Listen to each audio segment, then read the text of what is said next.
పాపం ఆమె సిగ్గుపడుతుంది. చెల్లెమ్మ అంటే ఆర్థికంగా అంతంత మాత్రమే అంటే.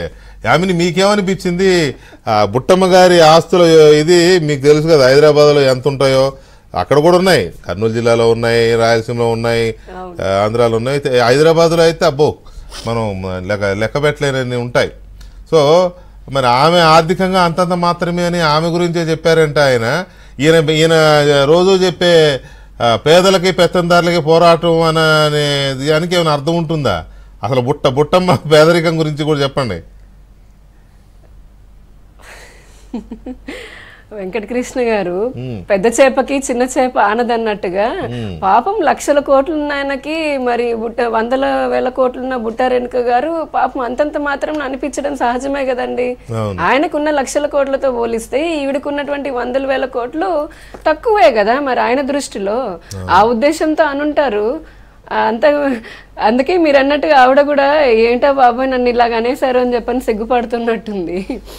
ఈ రోజున వైకాపా ఇచ్చినటువంటి అభ్యర్థులు కానీ ఈ 5 సంవత్సరాల్లో మంత్రుల్లాగా చేసినటువంటి వారు లేదా ఎమ్మెల్యేలాగా ఎంపీలాగా చేసినటువంటి వారు ఈ 5 సంవత్సరాల్లో దోచుకున్నది నిజంగా ఈ రాష్ట్రం నుంచి ఒక 20 ఏళ్ళు 30 ఏళ్ళు ప్రయత్నించినా నాకు తెలిసి నాయకులు దోచుకోలేరేమో. ఎందుకంటే ఆయన ఒక స్లోగన్ చెప్పాడు, నేనున్నాను నేను విన్నాను అని చెప్పాడు. కానీ దానికి ఎక్స్టెన్షన్ ఇంకొకటి నేను చూశాను అని చెప్పని పైకి చెప్పలేదంతే. జగన్మోహన్ రెడ్డి గారు మనసులో అనుకుని ఉంటారు అప్పుడే 2019లో. ఆయన చూసింది ఏంటి, ఆంధ్రప్రదేశ్ రాష్ట్రంలో ప్రతి జిల్లాలో ఉన్నటువంటి సహజ వనరులు, ఒక్కో జిల్లాకి ఒక మంచి అద్భుతమైన సహజ వనరులు ఉన్నాయి. అప్పటికే ఎంతో చక్కగా అభివృద్ధి చెందినటువంటి ప్రతి జిల్లాని చూసి ఓకే నేను చూశాను, దీన్నంతా కూడా నేను నా టీము ఇందాకే అనుకున్నా. మీరు బంధం అంటున్నారు. ఇప్పుడు మ్యూజిక్ ఇంట్రెస్ట్ ఉన్న వాళ్ళు అనుకోండి, అందరూ ఒక టీం లాగానో లేదంటే ఒక గ్రూప్ లాగానో తయారవుతారు. డాన్స్ ఇష్టం ఉన్న వాళ్ళు డాన్స్ లాగా, స్పోర్ట్స్ అంటే స్పోర్ట్స్, లేదంటే జర్నలిజం ఉంటే జర్నలిజం వాళ్ళు. అలానే దోచుకోవాలి అని 24 గంటలు తపనున్న వాళ్ళు, లేదంటే ఎలాగైనా సరే ప్రజలని పట్టి పీడించి మరి ప్రజల కష్టాన్ని దోచుకొని మనం అవినీతి బకాసురులాగా ఎదగాలి అని చెప్పని అనుకున్న వాళ్ళందరూ ఒకే జాతి ఒక చోట చేరుతారు. అందులో వాళ్ళకి ముందు నుంచి బంధం ప్రత్యేకించి ఉండాల్సిన అవసరం అయితే ఉందని నేను అనుకోవట్లేదు. ఆయన టీం ఎవరైతే నాయకులు ఉన్నారో వాళ్ళందరూ చక్కగా ముందే రోడ్ మ్యాప్ ఒకటి వేసుకొని రాబోయే 5 సంవత్సరాల్లో అది అంటే ఈ ఇసుక దగ్గర నుంచి, ఎందుకంటే అధికారంలో రాగానే మీరు చూడండి ఫస్ట్ చేసింది ఏంటి, ఇసుక ధరల్ని పెంచేశారు. ఇసుక ధరల్ని పెంచి 40 లక్షల మంది పైగా అసంఘటిత రంగ అలానే భవన నిర్మాణ కార్మికులను పొట్టగొడుతూ ఇంకో పక్క నేటికి కూడా 5 సంవత్సరాలు లక్షల కోట్ల టన్నుల ఇసుకను అక్రమంగా వాళ్ళు రవాణా చేసుకుంటూ లక్షల కోట్ల రూపాయలు సంపాదించుకుంది నిజం కాదా? అడ్డం వచ్చిన వారిని ఆ ఇసుక టన్నుల్లోనే అక్కడ కొట్టడము లేదంటే ఇంకా వారిపైన దాడులు చేయడం అది రౌడీయిజం కాదా?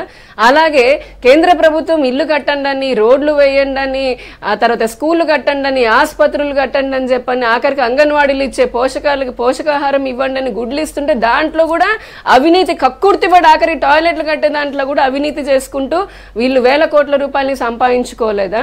ఇలా ఏ రంగాన్ని చూసినా అంతెందుకు మళ్ళీ ఆయన నా చెల్లెమ్మ నా అక్కమ్మ ఏదో అంటూ ఉంటారు కానీ జీతాలు పెంచమని అడిగినటువంటి ఆశా అంగన్వాడీ వర్కర్లను ఇదే విజయవాడ నడిబొడ్డున మగ పోలీసులు అత్యంత దారుణంగా వారిని ఈడ్చుకొని వెళ్ళి తోసి ఎక్కడెక్కడో చేతులు పెట్టి నెట్టివేయడం మనం చూడలేదా?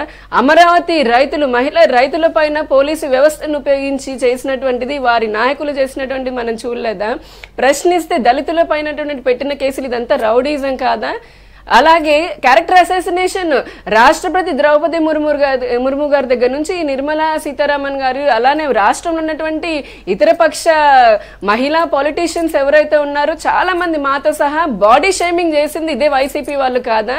అంటే ఏ మాత్రము ఆడవారు అన్న సభ్యత ఉండదు. అందుకే ఇందాక మనం చెప్పుకున్న అయితే వాళ్ళకు సెట్ లాగా పెట్టుకుంటారు. పెళ్ళాం లేకుండా మోడీ గుడిగాల్చలేదా అన్న ఆయన కూడా ఉన్నాడు. ఇప్పుడున్న పొగడ్తలు అనుభవించిన వాళ్ళ అదే రకరకాలుగా అంటే ఒక పక్క అన్ని రంగాలని ధ్వంసం చేసుకుంటూ అన్ని వనరులని కొల్లగొట్టుకుంటూ ప్రశ్నించిన వారి పైన వ్యవస్థలతోటి దౌర్జన్యంగా వ్యవస్థలని దుర్వినియోగం చేసుకోవడం నిజం కాదే దాన్ని రౌడీజం అనరా? అందుకే కదా హైకోర్టు అన్ని 100 సార్లు ముట్టికాయలేసింది. కేవలం అధికార దుర్వినియోగము, వ్యవస్థల్ని తన చెప్పు చేతుల్లో పెట్టుకోవడము, అధికారుల్ని ఎలాగోలా లొంగ తీసుకొని వాళ్ళని లోబరుచుకొని మరి ప్రజల పైన కక్ష సాధించడం కోసమే నేను ఇప్పుడు వచ్చాను అధికారంలోకి అని 5 ఏళ్ళు అనుకున్నారు, మళ్ళీ సిద్ధం అని అంటున్నారు.